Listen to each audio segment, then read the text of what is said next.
मित्रों, एक बार भगवान श्री कृष्ण जी मथुरा में अपने सिंहासन पर विराजमान थे।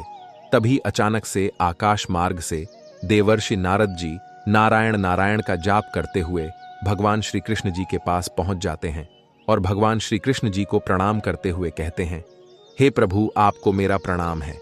तब भगवान श्री कृष्ण जी कहते हैं, हे देवर्षि नारद जी, लगता है कि आज आप हमारे पास अपने किसी प्रश्न के उत्तर जानने की अभिलाषा से यूं अचानक ही प्रकट हुए हैं। भगवान श्री कृष्ण जी की बात सुनकर देवर्षि नारद जी कहते हैं कि हे माधव, आप तो त्रिकालदर्शी हैं, आपको सब कुछ पहले से ही पता चल जाता है और आपको मेरे मन की सारी बातें भी मेरे बताने से पहले ही पता चल गई होंगी। तब भगवान श्री कृष्ण जी देवर्षि नारद जी से कहते हैं, हे देवर्षि नारद, हम आपके मन की व्यथा को अच्छी तरह से जानते हैं। आप निश्चिंत होकर अपने सभी प्रश्नों को पूछिए, हम आपको आपके सभी प्रश्नों के उत्तर अवश्य देंगे। फिर देवर्षि नारद जी कहते हैं, हे प्रभु, मेरे मन में आज यह प्रश्न उठ रहा है कि वे कौन सी 3 बातें हैं जिन्हें भूलकर भी किसी स्त्री को नहीं बताना चाहिए। तब भगवान श्री कृष्ण जी कहते हैं, हे देवर्षि नारद जी, आज अपने इस प्रश्न को पूछकर पूरी मानव जाति का उद्धार कर दिया है, किंतु मैं आपको आपके इस प्रश्न का उत्तर देने से पहले आपको एक अत्यंत महत्वपूर्ण कहानी सुनाना चाहता हूं। लेकिन आपको इस कहानी को शुरू से लेकर अंत तक पूरा सुनना होगा, क्योंकि आधा अधूरा ज्ञान विष के समान होता है। भगवान श्री कृष्ण जी की बात सुनकर देवर्षि नारद जी कहते हैं, हे प्रभु, मैं आपको विश्वास दिलाता हूं कि मैं इस कहानी को शुरू से लेकर अंत तक पूरा अवश्य सुनूंगा और इस ज्ञान का विस्तार पूरे देवलोक में करूंगा। मित्रों, भगवान श्री कृष्ण जी देवर्षि नारद जी से कहते हैं, हे देवर्षि नारद जी, किसी नगर में एक किसान रहता था। वह बहुत ही मेहनती था और वह दिन रात कड़ी मेहनत करके अपने परिवार का पालन पोषण कर रहा था। लेकिन वह किसान बहुत ही गरीब था और गरीब होने की वजह से वह किसान बहुत परेशान रहता था। वह कभी कभी बहुत मेहनत करने के बाद भी अपने परिवार के लिए उपयुक्त भोजन तक कमा नहीं पाता था, जिससे अब वह किसान बहुत ही दुखी रहने लगा था। उसे पता नहीं चल पा रहा था कि उसने ऐसा कौन सा पाप कर दिया है जिसकी वजह से उसे गरीब से छुटकारा नहीं मिल पा रहा है। ऐसे ही कई वर्ष बीत जाते हैं, लेकिन एक दिन वह किसान अपने किसी कार्य के लिए कहीं जा रहा था। तब उसने देखा कि कई स्त्री और पुरुषों का समूह उसकी ओर चला आ रहा है और वे सभी किसी बात को लेकर बहुत प्रसन्न लग रहे हैं। तब जैसे ही वे सभी स्त्री और पुरुष उस किसान के पास से गुजरने लगते हैं, यह दृश्य देखकर वह किसान आश्चर्यचकित हो जाता है और अपने मन में सोचने लगता है कि ये सभी स्त्री और पुरुषों का समूह इतना प्रसन्न होकर कहाँ जा रहा है। वह किसान अभी इतना सोच ही रहा था कि तभी उसने अपनी ओर आते हुए एक युवक से पूछा कि इतने सारे स्त्री और पुरुष कहाँ जा रहे हैं और ये सभी इतने प्रसन्न क्यों हैं। तब वह व्यक्ति उस किसान से कहता है कि भाई, ये सभी स्त्री और पुरुष एक तपस्वी महात्मा जी के पास जा रहे हैं। सुना है वे सभी मनुष्यों के जीवन में घटित सभी घटनाओं को अपनी दिव्य दृष्टि में देख लेते हैं और उन सभी की समस्याओं का निवारण भी बताते हैं। इतना कहकर वह व्यक्ति वहां से चला जाता है। फिर उस किसान ने अपने मन में सोचा कि क्यों न मैं भी अपनी समस्याओं का निवारण पाने के लिए उन महात्मा जी के पास चलूं। थोड़ी देर बाद वह किसान भी उन सभी के पीछे पीछे चलने लगा और कुछ दूर चलने के बाद वह किसान उन महात्मा जी के पास पहुंच जाता है। तो वह देखता है कि वे महात्मा जी एक स्थान पर आसन लगाकर बैठे हुए हैं और उनके पास बहुत सारे व्यक्ति खड़े हुए हैं। फिर वे महात्मा जी एक एक करके उन व्यक्तियों की समस्याओं का निवारण कर देते हैं और जब उस किसान की बारी आती है तो वह किसान उन महात्मा जी को प्रणाम करता है। तब वे महात्मा जी उस किसान से कहते हैं, हे पुत्र, तुम कौन हो और कहां से आ रहे हो। फिर वह किसान उन महात्मा जी से कहता है कि हे विप्र, मैं अपने जीवन से बहुत परेशान हूं, क्योंकि मैं बहुत मेहनत करता हूं, लेकिन मैं गरीबी से छुटकारा नहीं पा रहा हूं, बल्कि धीरे धीरे मैं और भी ज्यादा गरीब होता चला रहा हूं। उस किसान की बात सुनकर वे महात्मा जी अपनी दिव्य दृष्टि से उस किसान के जीवन में घटित सभी घटनाओं को देख लेते हैं और वे महात्मा जी उस किसान से कहते हैं, हे पुत्र, मुझे अच्छी तरह से पता चल चुका है कि तुम कठिन परिश्रम करने के बाद भी अपने परिवार का पालन पोषण ठीक तरह से क्यों नहीं कर पा रहे हो। तब उस किसान ने उत्सुकता से पूछा कि हे गुरुदेव, आपको क्या पता लगा है? आप मुझे विस्तार से बताएं। फिर वे महात्मा जी उस किसान से कहते हैं, हे पुत्र, तुम अपनी पत्नी को अपनी सभी बातें बता देते थे। हालांकि तुम्हारे भाग्य में राजयोग लिखा हुआ था, लेकिन अपनी पत्नी को ये 3 बातें बताने की वजह से तुम अभी तक गरीब ही हो। उन महात्मा जी की बात को सुनकर वह किसान महात्मा जी से कहता है, हे गुरुदेव, आप मुझे यह बताने का कष्ट करें कि वे कौन सी 3 बातें हैं जिन्हें अपनी पत्नी को नहीं बतानी चाहिए। तब वे महात्मा जी उस किसान से कहते हैं कि हे पुत्र, मैं तुमको तुम्हारे इस प्रश्न का उत्तर देने से पहले तुमको एक अत्यंत महत्वपूर्ण कहानी सुनाना चाहता हूं, लेकिन तुमको इस कहानी को शुरू से लेकर अंत तक पूरा सुनना होगा। उन महात्मा जी की बात सुनकर वह किसान कहता है कि हे गुरुदेव, मैं आपको विश्वास दिलाता हूं कि मैं इस कहानी को शुरू से लेकर अंत तक पूरा अवश्य सुनूंगा। मित्रों, भगवान श्री कृष्ण जी देवर्षि नारद जी से कहते हैं कि हे देवर्षि नारद जी। वे महात्मा जी उस किसान से कहते हैं कि हे पुत्र, किसी समय की बात है, मध्य देश में एक अत्यंत शोभायमान नगर था। उस नगर में राजा विक्रमजीत नाम के राजा राज करते थे। वे धीरवीर, कर्मनिष्ठ और बहुत ही प्रतापी राजा थे। उन्होंने अपने प्रताप से कई युद्ध जीते हुए थे और वे एक प्रतापी राजा होने के साथ ही साथ बहुत दयालु थे। वे अपनी प्रजा को अपनी संतान मानते थे, इसलिए वे अपनी प्रजा में कुछ न कुछ दान किया करते थे, जिससे उनकी प्रजा भी उनसे प्रसन्न रहती थी। और वे कई बार अपना भेष बदलकर नगर का हाल चाल जानने के लिए निकलते थे, और प्रजा का हाल चाल निकालने के बाद वे अपनी प्रजा की सभी समस्याओं का निवारण करते थे। राजा विक्रमजीत सिंह यह अच्छी तरह से जानते थे कि अच्छा राजा वही है जो अपनी प्रजा के सुख दुख में काम आए। राजा विक्रमजीत सिंह का विवाह एक अत्यंत सुंदर स्त्री से हुआ था। वे अपनी पत्नी से बहुत प्रेम करते थे। उनकी पत्नी भी उनसे बहुत ज्यादा प्रेम करती थी और उनके राजमहल में सभी तरह की सुविधाएं उपलब्ध थीं। उनके पास किसी भी चीज की कोई कमी नहीं थी। राजा विक्रमजीत सिंह को घुड़सवारी करने का बहुत शौक था, इसलिए उन्होंने कई सारे घोड़े पाल रखे थे और महारानी की सेवा सत्कार करने के लिए कई सारे दास दासियों को काम पर रखा हुआ था। इसलिए उनके जीवन में कोई दुख नहीं था। ऐसे ही राजा और रानी के विवाह को कई वर्ष बीत जाते हैं, लेकिन उन्हें किसी भी संतान की प्राप्ति नहीं होती है, जिस कारण से राजा विक्रमजीत सिंह और उनकी पत्नी दोनों बहुत ही चिंतित रहने लगे थे। उन्होंने महारानी को पता नहीं उस नगर के कितने वेद हकीमों को दिखा दिया था, लेकिन कोई भी यह पता नहीं लगा पा रहा था कि उन्हें संतान की प्राप्ति क्यों नहीं हो रही है, जिसको लेकर वे और भी ज्यादा परेशान रहते थे। एक दिन राजा विक्रमजीत अपने रथ पर सवार होकर उस नगर का भ्रमण करने के लिए निकलते हैं, तो वे पूरे नगर का भ्रमण कर लेते हैं। लेकिन जब राजा विक्रमजीत एक ब्राह्मण के द्वार पर पहुंचते हैं, तब उस ब्राह्मण की पत्नी घर में झाड़ू लगा रही थी। फिर जब उस ब्राह्मण की पत्नी की नजर राजा विक्रमजीत पर पड़ती है, तो वह ब्राह्मण की पत्नी उनको देखकर जल्दी से अपने घर में चली जाती है। यह अनोखा दृश्य देखकर राजा विक्रमजीत सिंह बहुत ही आश्चर्य में पड़ जाते हैं। फिर वे अपने राजमहल चले जाते हैं और राजमहल पहुंचकर उस ब्राह्मण की पत्नी के इस बर्ताव के बारे में सोचने लगते हैं। वे इस बात को लेकर बहुत ही ज्यादा चिंतित हो जाते हैं, इसलिए उन्हें रात भर नींद तक नहीं आती है। वे रात भर यह सोचते रहे कि उस ब्राह्मण की पत्नी ने उनको देखकर ऐसा अजीब सा बर्ताव क्यों किया। उनके मन में रात भर कई विचार उठते रहते हैं।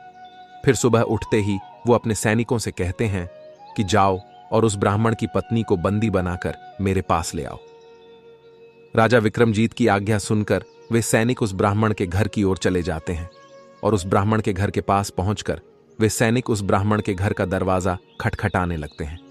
दरवाजा खटखटाने के कुछ देर बाद वह ब्राह्मण की पत्नी घर से बाहर निकलती है और उन सैनिकों से कहती हैं कि आप सभी मेरे घर पर यूं अचानक से किस लिए आए हैं? क्या मुझसे कोई गलती हो गई है? तब वे सैनिक कहते हैं कि तुमको राजा साहब ने बंदी बनाकर लेकर आने के लिए कहा है। इतना कहकर वे सैनिक उस ब्राह्मण की पत्नी को बंदी बनाकर अपने साथ राजा विक्रमजीत के राजमहल में उनके पास पहुंच जाते हैं।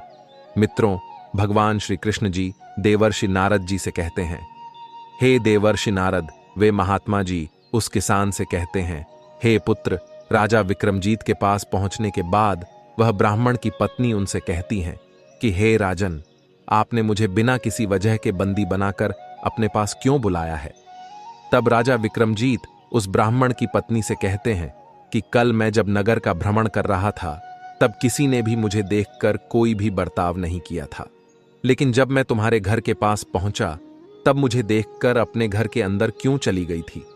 राजा विक्रमजीत की बात सुनकर वह ब्राह्मण की पत्नी कहती हैं कि हे राजन, आपके पास सब कुछ है और आप बहुत दयालु भी हैं, लेकिन आप निसंतान हैं, इसलिए अगर कोई भी व्यक्ति सुबह सुबह आपकी शक्ल देख ले तब उसका तो पूरा दिन ही बर्बाद हो जाता है। उस ब्राह्मण की पत्नी की बात को सुनकर राजा विक्रमजीत अपने मन में सोचने लगते हैं कि यह स्त्री तो सत्य ही कह रही है, मुझे अभी तक किसी भी संतान की प्राप्ति नहीं हुई है। ऐसा सोचकर वे बहुत ही दुखी हो जाते हैं और उस ब्राह्मण की पत्नी को आजाद कर देते हैं।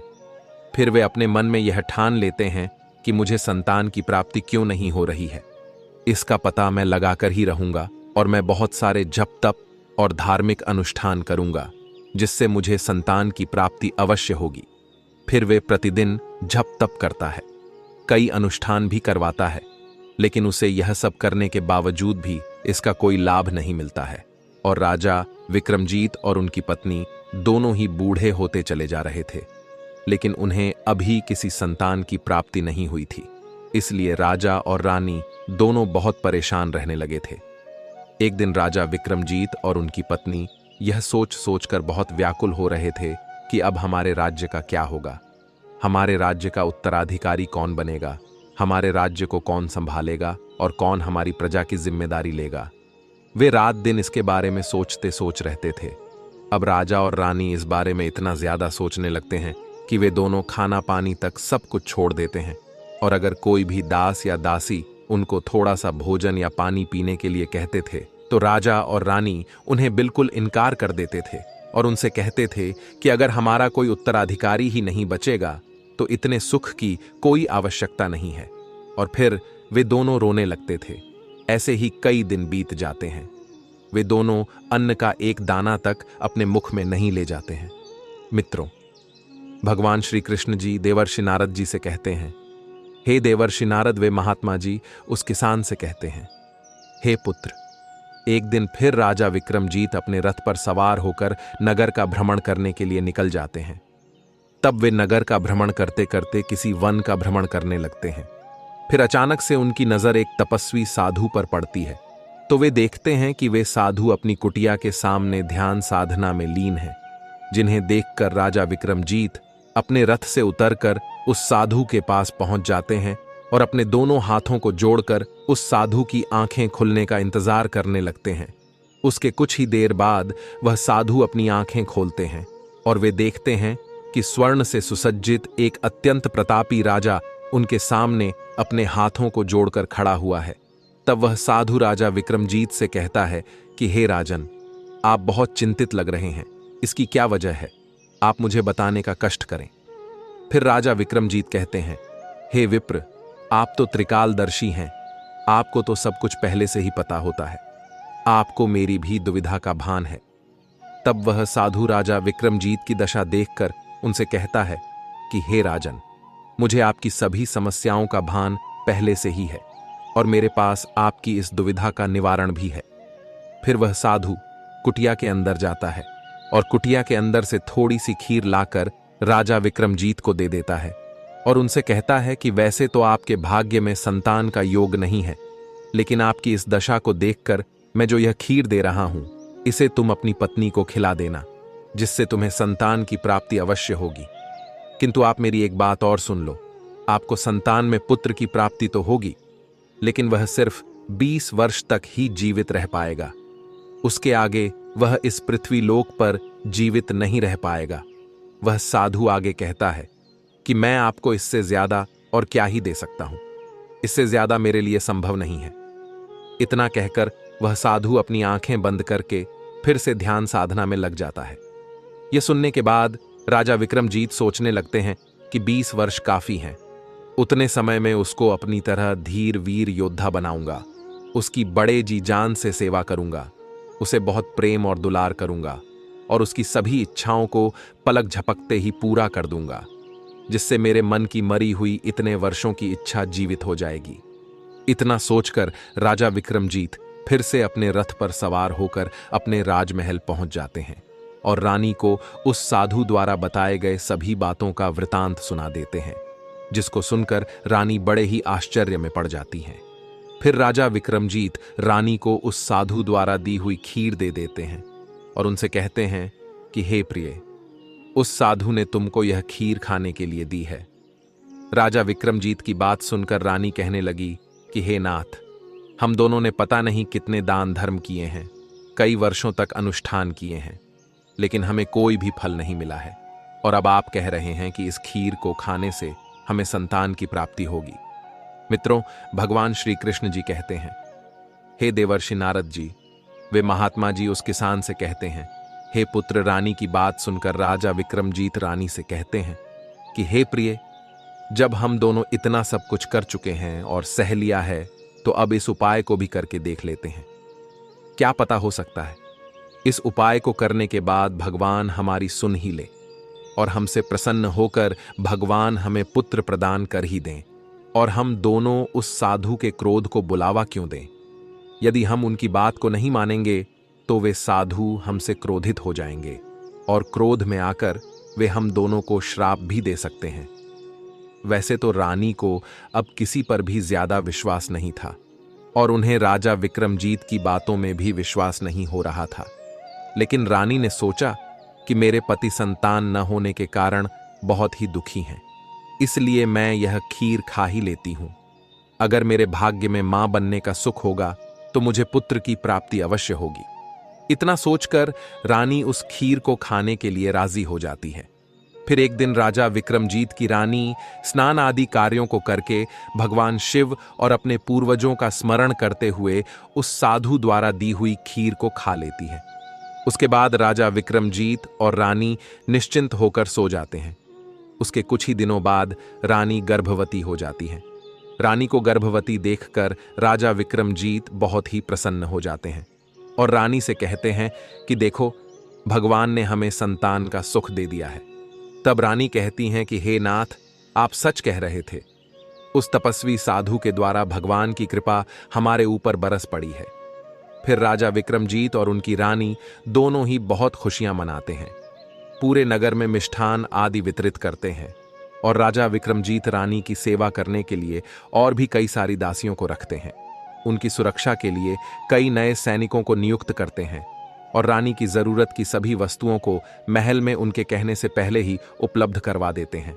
धीरे धीरे समय बीतता गया और जब महारानी को गर्भधारण किए हुए 9 महीने हो जाते हैं, तब महारानी को अचानक से एक दिन बहुत ही तीव्र पीड़ा होती है। उस दिन महारानी उस पीड़ा को सहन नहीं कर पा रही थी, लेकिन किसी तरह से वे उस पीड़ा को सहन कर लेती हैं और फिर महारानी एक बहुत ही सुंदर से पुत्र को जन्म देती है। महारानी का वह पुत्र बहुत ही तेजवान था। उसके मुखमंडल पर वह तेज स्पष्ट रूप से दिखाई दे रहा था और उसे देखकर कोई भी उस पर मुग्ध हो सकता था। राजा विक्रमजीत अपने पुत्र को देखकर बहुत ही ज्यादा प्रसन्न थे और उनकी खुशी का कोई ठिकाना नहीं था। राजा विक्रमजीत ने बड़े धूमधाम से अपने पुत्र का नामकरण करवाया और नामकरण संस्कार के लिए एक मंदिर में विशाल प्रीतिभोज रखवाया। पूरी रात प्रीतिभोज का भंडारा चला और उत्सव मनाया गया। राजा विक्रमजीत ने अपने पुत्र का नाम जितेंद्र प्रताप रखा। मित्रों, भगवान श्री कृष्ण जी देवर्षि नारद जी से कहते हैं, हे देवर्षि नारद जी।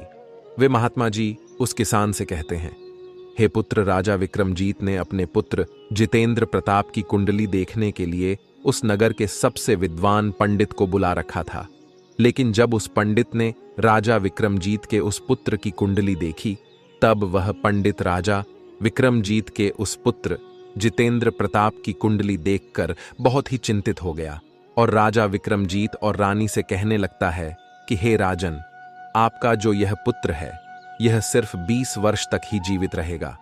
फिर राजा विक्रमजीत और रानी को उस साधु की बात याद आ गई, जिससे वे दोनों उस पंडित की बात सुनकर बिल्कुल शांत हो जाते हैं। किंतु इसके बारे में ज्यादा न सोचकर राजा विक्रमजीत और रानी बड़े प्रेम से अपने पुत्र का पालन पोषण करने लगते हैं। और अपने पुत्र की सभी जरूरत की चीजों को उसके कुछ भी बताने से पहले लाकर रख देते हैं। वे अपने पुत्र की हर जिद को पलक झपकते ही पूरी कर देते थे। हालांकि थोड़े से ही समय के लिए सही, भगवान ने उनकी मनोकामना तो पूरी कर दी थी। राजा विक्रमजीत और रानी इसे अपना भाग्य मानते थे। ऐसे ही कई वर्ष बीत जाते हैं और अब जितेंद्र प्रताप धीरे धीरे समय के साथ साथ किशोर से बाल्यावस्था अवस्था की ओर जा रहा था।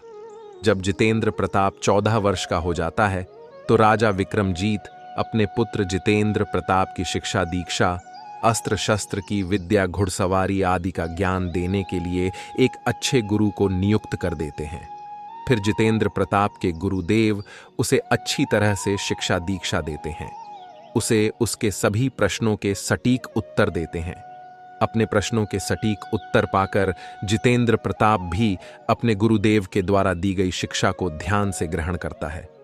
उसके बाद जितेंद्र प्रताप के गुरुदेव उसे अस्त्र शस्त्र की विद्या और घुड़सवारी में निपुण होने की शिक्षा देते हैं। धीरे धीरे वह सभी प्रकार की शिक्षाओं में पूरी तरह से निपुण हो जाता है और जब वह किशोरावस्था से निकलकर युवावस्था की ओर अग्रसर हो जाता है और उसकी उम्र 18 वर्ष की हो जाती है, तब राजा विक्रमजीत उसका विवाह एक अत्यंत सुंदर सी राजकुमारी से कर देते हैं।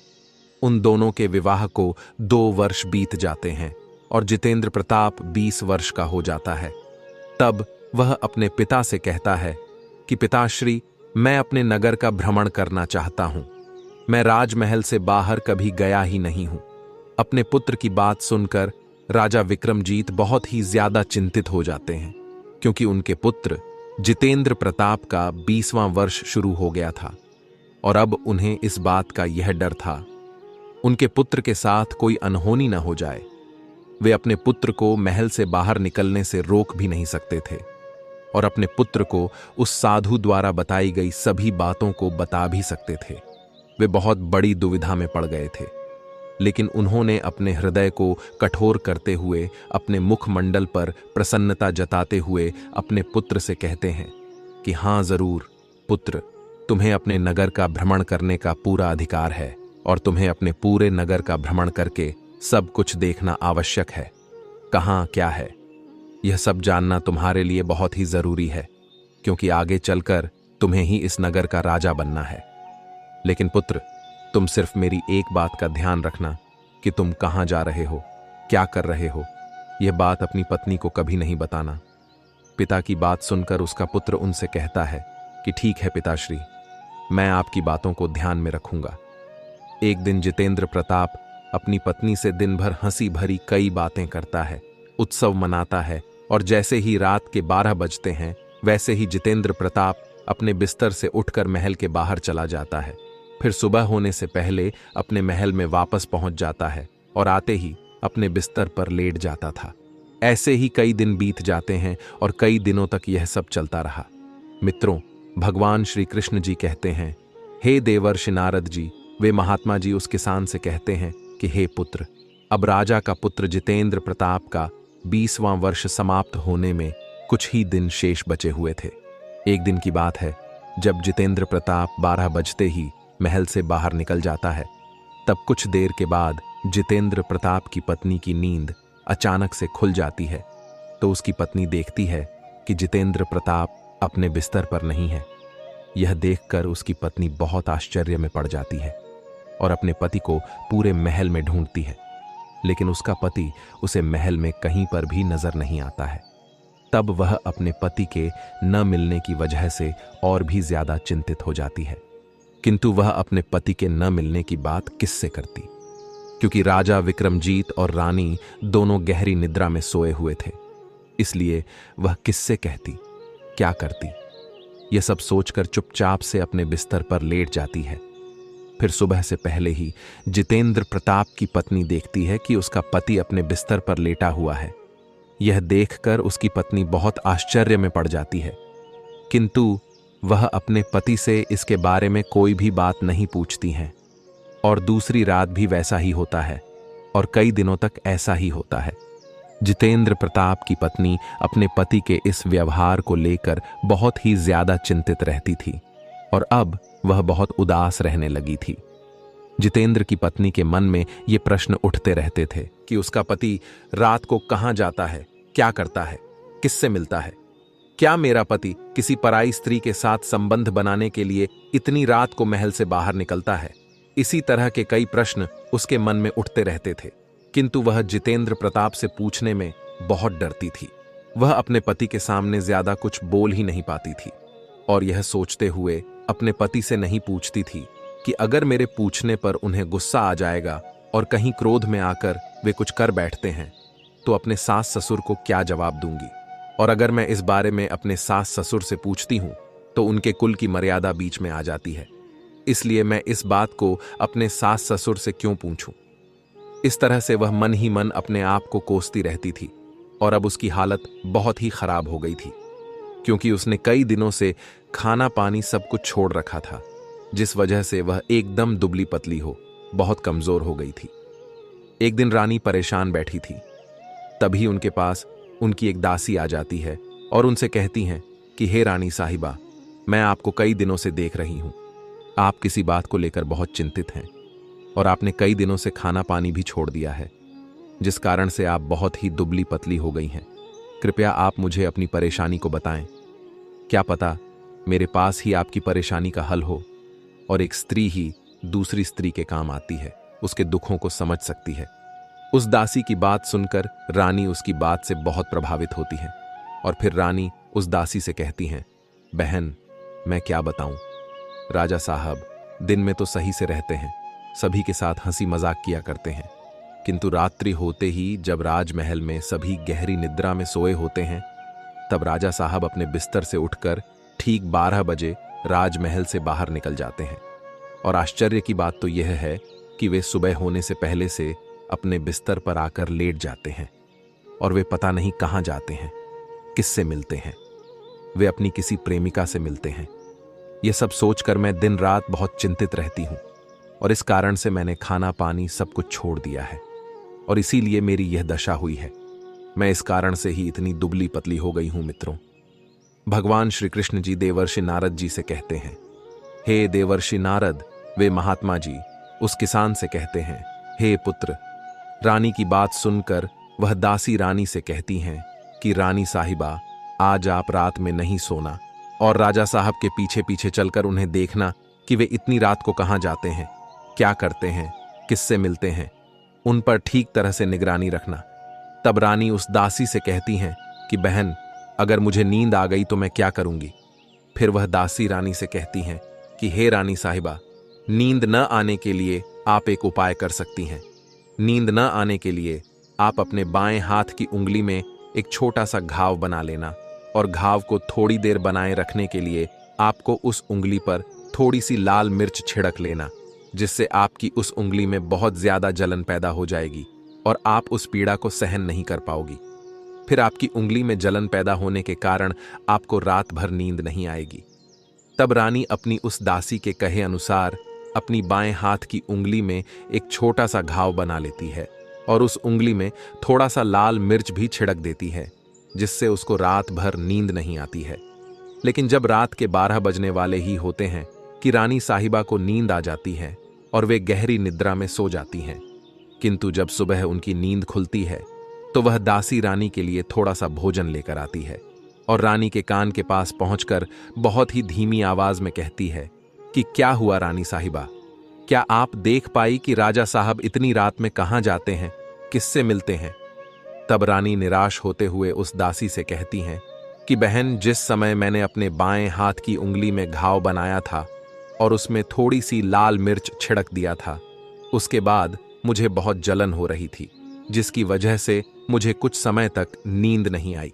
लेकिन जैसे ही मेरे हाथ की उंगली की जलन कुछ देर बाद शांत हुई, तब उसके बाद मुझे गहरी नींद आ गई, जिससे मुझे यह पता ही नहीं चल पाया कि राजा साहब कब अपने बिस्तर से उठकर कब महल से बाहर निकल गए।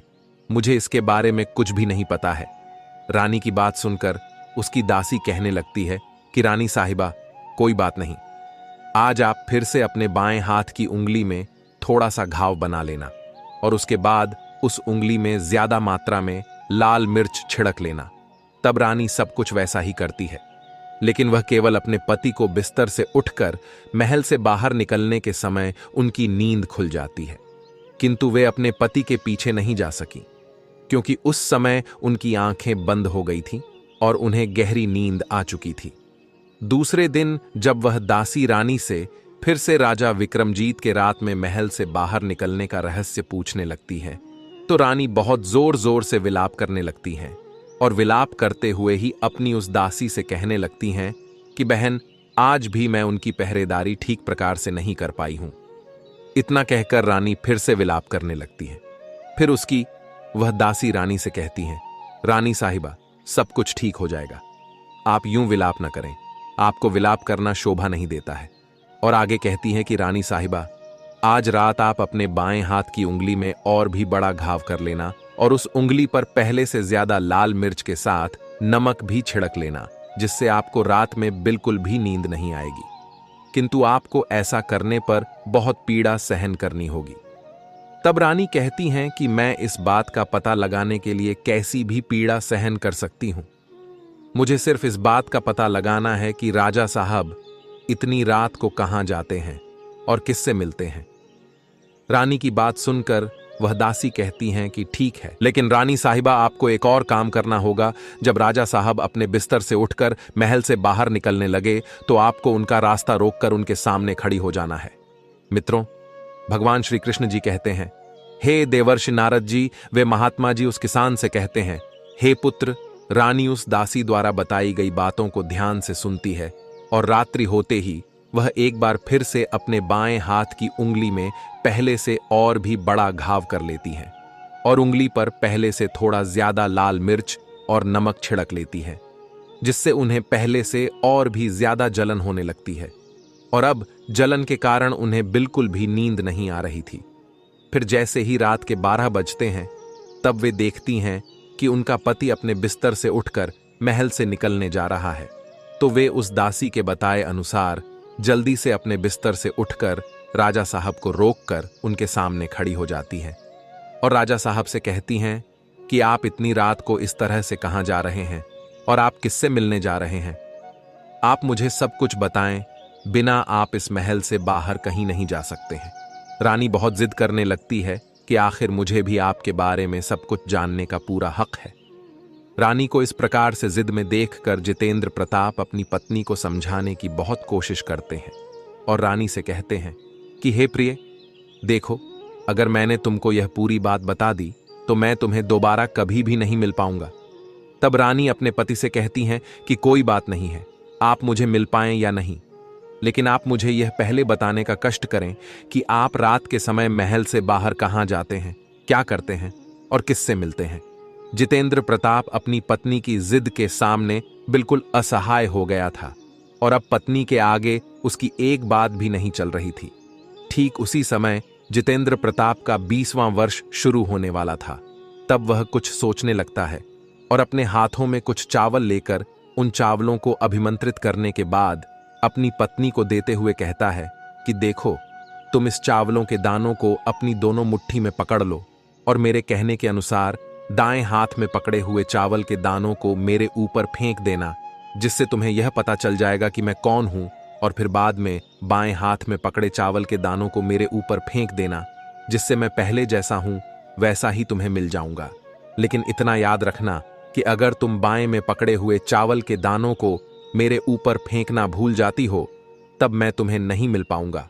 तब रानी बड़े आत्मविश्वास के साथ अपने दाएं हाथ में पकड़े चावल के दानों को जितेंद्र प्रताप के ऊपर फेंक देती है।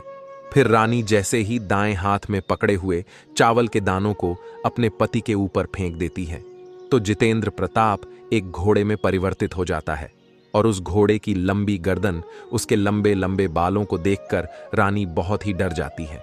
फिर वह बहुत तेजी से दौड़ने लगता है। रानी अपने पति पर बाएं हाथ के चावल के दानों को फेंकना भूल जाती है और उनकी आंखों के सामने वह घोड़े के रूप में परिवर्तित राजा विक्रमजीत का पुत्र हिनहिनाते महल से बाहर निकल जाता है और दोबारा वापस नहीं आता है। अब रानी को बहुत पश्चाताप हो रहा था और वह स्वयं को कोसने लगी थी, लेकिन अब स्वयं को कोसने पर बिल्कुल भी फायदा नहीं होने वाला था, क्योंकि जितेंद्र प्रताप अब वापस नहीं आने वाला था। और जब सवेरा होता है तो यह पूरी बात महाराजा और महारानी को पता चलती है, तो इस बात को सुनकर उन्हें बहुत दुख होता है। वे दोनों अपने पुत्र के दुख में बिस्तर पकड़ लेते हैं और बेसब्री से अपने पुत्र के लौट कर आने की राह देखने लगते हैं कि उनका पुत्र एक दिन वापस अवश्य आएगा। इसके बारे में वे प्रतिदिन सोचते रहते थे। इसी तरह से 2 वर्ष बीत जाते हैं, लेकिन अभी तक जितेंद्र प्रताप के बारे में किसी प्रकार की जानकारी नहीं प्राप्त हुई थी। जितेंद्र प्रताप को ढूंढने के लिए राजा विक्रमजीत उस नगर के घरों घरों में अपने सैनिकों को भेजते हैं, लेकिन उन्हें उससे भी कोई सफलता हासिल नहीं होती है। इधर रानी अपने मन में सोचती रही कि मेरी ही जिद के कारण मेरा पति गायब हो गया है। यह सोच सोचकर वह प्रतिदिन बहुत विलाप करती, अपने आप को कोसती रहती थी। रानी एक दिन प्रण लेती है कि कुछ भी हो जाए, मैं अपने पति को किसी भी तरह से उसे ढूंढकर घर वापस अवश्य ले आऊंगी। मित्रों, भगवान श्री कृष्ण जी देवर्षि नारद जी कहते हैं कि हे देवर्षि नारद जी, वे महात्मा जी उस किसान से कहते हैं, हे पुत्र, एक दिन वह सुबह उठकर अपने सास ससुर के पास पहुंच जाती हैं और उनसे कहती हैं कि मेरे ही पाप कर्मों की वजह से मेरा पति मुझसे नाराज होकर मुझे छोड़कर चला गया है, लेकिन मैं आपको विश्वास दिलाती हूं कि मैं अपने पति को किसी भी कीमत पर खोज कर अवश्य लाऊंगी, और अब मैं अपने पति को खोजने जा रही हूं। आप मुझे अपने पति को ढूंढकर महल वापस लाने की अनुमति प्रदान करें। महाराजा विक्रमजीत और महारानी को और क्या चाहिए था, उनको अपना पुत्र मिलने वाला था, इसलिए वे अपनी बहू को जितेंद्र प्रताप को ढूंढने की अनुमति प्रदान कर देते हैं और अपनी बहू से कहते हैं कि पुत्री, तुम चाहे जो कुछ भी करो, जहां जाना हो वहां जाओ, लेकिन तुम हमारे पुत्र को वापस लेकर आओ। मैं ईश्वर से कामना करता हूं कि ईश्वर तुम्हें इस कार्य में सफलता प्रदान करे। फिर उसके बाद वह रानी अपना भेष बदलकर सुंदर वस्त्र धारण कर लेती है।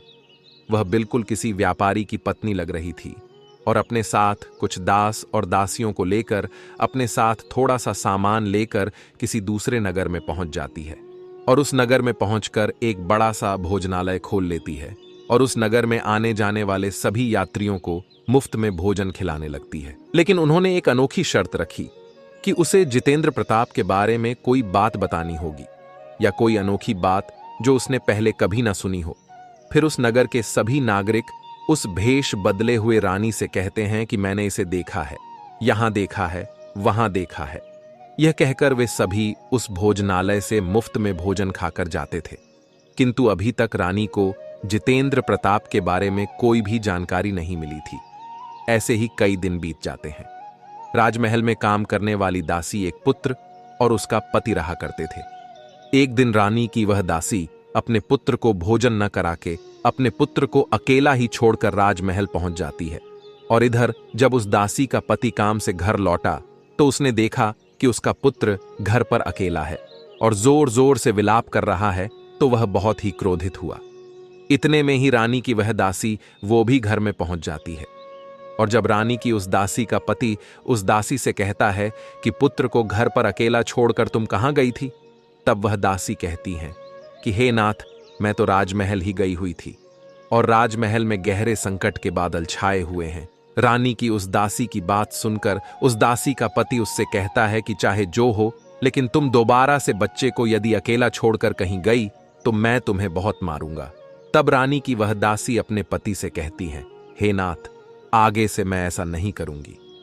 लेकिन दूसरे ही दिन वह यह बात भूल जाती है और अपने पुत्र को रोता हुआ छोड़कर ही राजमहल पहुंच जाती है, क्योंकि राजा विक्रमजीत ने उसे अपनी सेवा करने के लिए नियुक्त कर दिया था।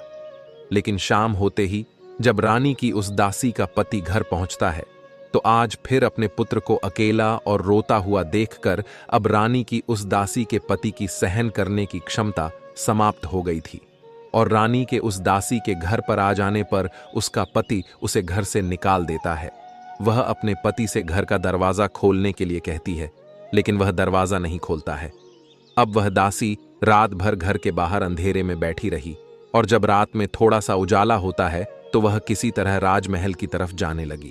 वह राजमहल जाने के सभी रास्ते जानती थी, लेकिन उजाले में भी अब वह राजमहल जाने का रास्ता भूल ही गई थी, और उसे कुछ भी समझ में नहीं आ रहा था कि उसे किस रास्ते से होते हुए राजमहल जाना है। किसी तरह से वह रानी की वह दासी धीरे धीरे से आगे चल रही थी।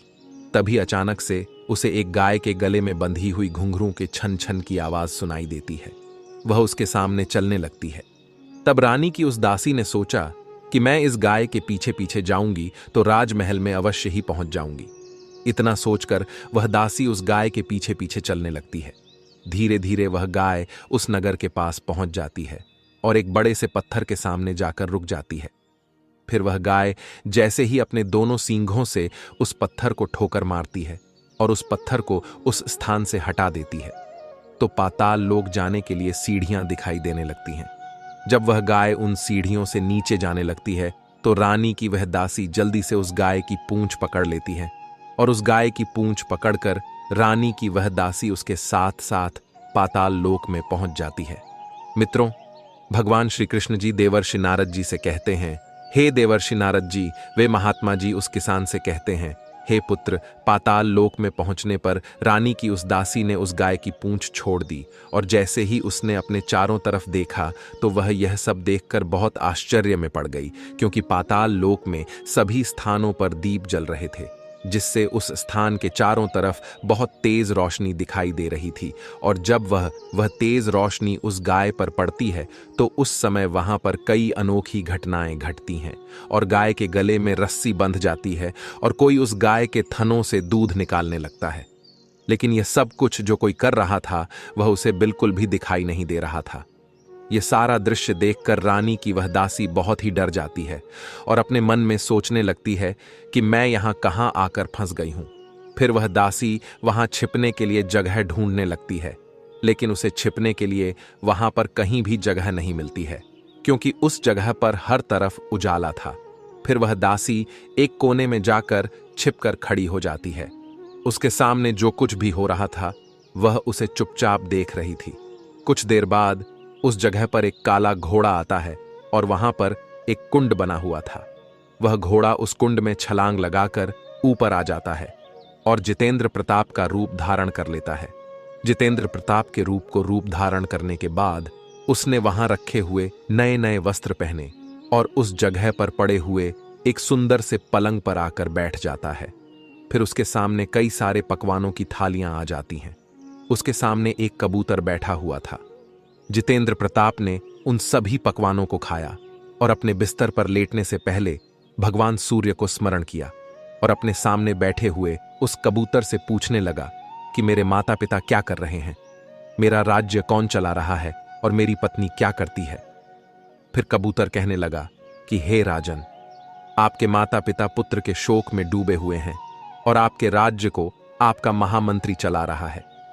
आपकी पत्नी ने दूसरे नगर में एक बड़ा सा भोजनालय खोल रखा है और वह उस नगर में आने जाने वाले सभी यात्रियों से अनोखी घटनाओं के बारे में पूछती रहती है।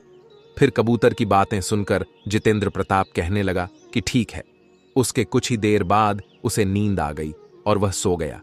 इस पूरे दृश्य को कोने में छिपकर खड़ी हुई रानी की वह दासी देखती रही, क्योंकि उसने ऐसी घटनाएं पहले कभी नहीं देखी थीं। और फिर इसी तरह से पूरी रात बीत गई। उस रात इसके बाद और कुछ भी नहीं हुआ था। लेकिन जब सुबह हुई तब जितेंद्र प्रताप उस पलंग से उठा और फिर से उसने उसी पहले वाले कुंड में छलांग लगाई और अब फिर से उसने एक काले घोड़े का रूप धारण करके उस कुंड से बाहर आ गया। फिर उस कुंड से बाहर निकलकर वह घोड़ा बहुत तेजी से पाताल लोक से बाहर निकला, लेकिन वह घोड़ा पता नहीं कहां चला गया। रानी की उस दासी को बिल्कुल भी पता नहीं चला। फिर उसके बाद पिछली रात जिस तरह से सब कुछ वैसे ही दूसरी रात में भी हुआ।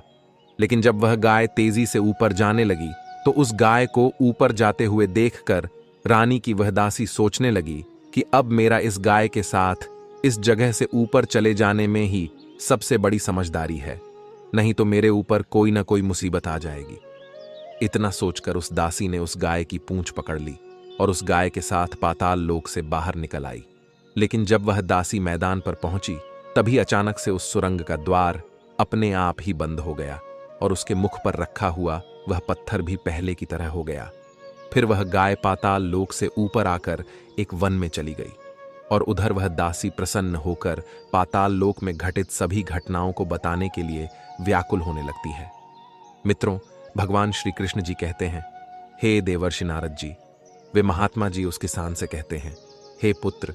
फिर उसे अचानक से याद आता है कि दूसरे नगर में कोई स्त्री है जो भोजनालय चलाती है, और जो भी व्यक्ति उसे कोई भी नई बात बताता है तो वह उसे मुफ्त में भोजन खिलाती है।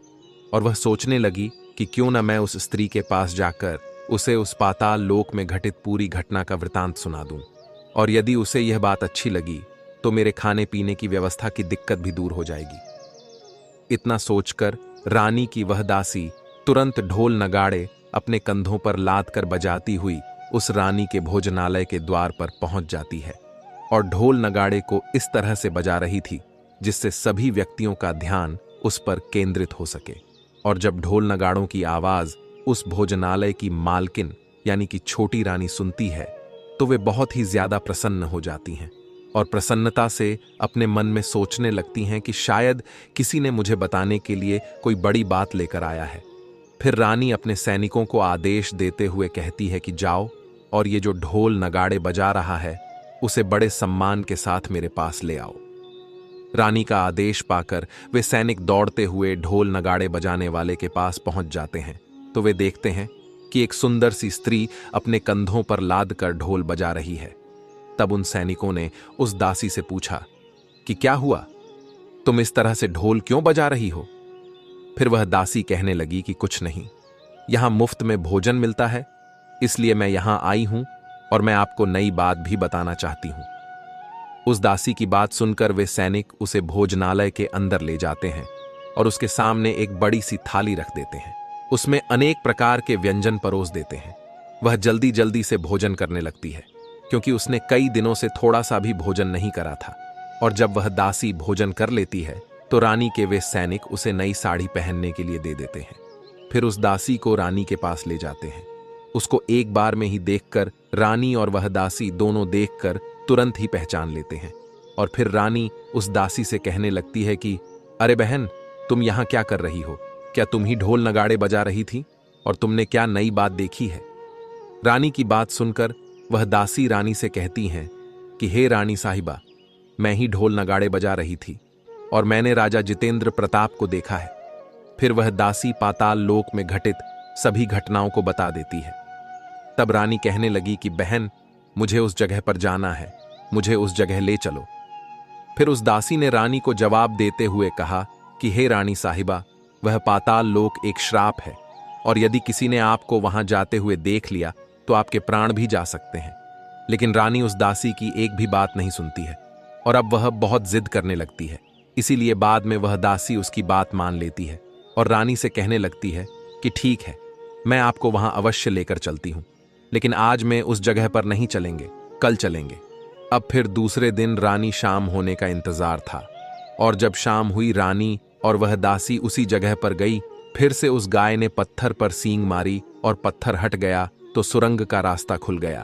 फिर रानी उस दासी से कहती हैं कि आगे का सब कुछ मैं खुद देख लूंगी, और रानी उस गाय की पूंछ पकड़कर पाताल लोक पहुंच जाती है। वहां पहुंचकर रानी एक कोने में छिपकर खड़ी हो जाती है। फिर रानी के सामने भी वही सारी घटनाएं घटित होती हैं। उस गाय का दूध कोई अदृश्य व्यक्ति निकालने लगता है। फिर काला घोड़ा वहां आकर कुंड में छलांग लगाता है और जितेंद्र प्रताप के रूप में कुंड से बाहर निकलता है। फिर उसके सामने कई तरह के पकवान बनाकर आ जाते हैं। वह उस भोजन को खाने लगता है और बगल में पड़े हुए पलंग पर बैठ जाता है। लेकिन सोने से पहले सूर्यदेव का लेते हुए उस पलंग पर बैठकर उस सामने बैठे हुए कबूतर से पूछने लगता है कि मेरे माता पिता इस समय क्या कर रहे हैं। लेकिन कबूतर ने कोई जवाब नहीं दिया, बल्कि उदास हो गया। कबूतर को उदास देखकर जितेंद्र प्रताप को कुछ अनहोनी का संदेह हुआ। उसने एक बार फिर से यही प्रश्न पूछा, लेकिन कबूतर ने इस बार भी उसे कोई जवाब नहीं दिया। फिर जितेंद्र प्रताप कुछ सोचते हुए ही बिस्तर पर लेट जाता है। मित्रों, भगवान श्री कृष्ण जी कहते हैं, हे देवर्षि नारद जी।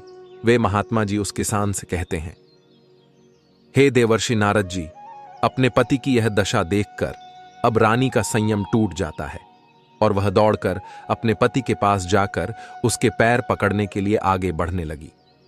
तब जितेंद्र प्रताप तुरंत ही अपनी पत्नी को पहचान लेता है और अपने पैर पीछे करते हुए बहुत जोर जोर से चिल्लाने लगता है कि मुझे मत छूना, नहीं तो अनर्थ हो जाएगा। फिर रानी जितेंद्र प्रताप के सामने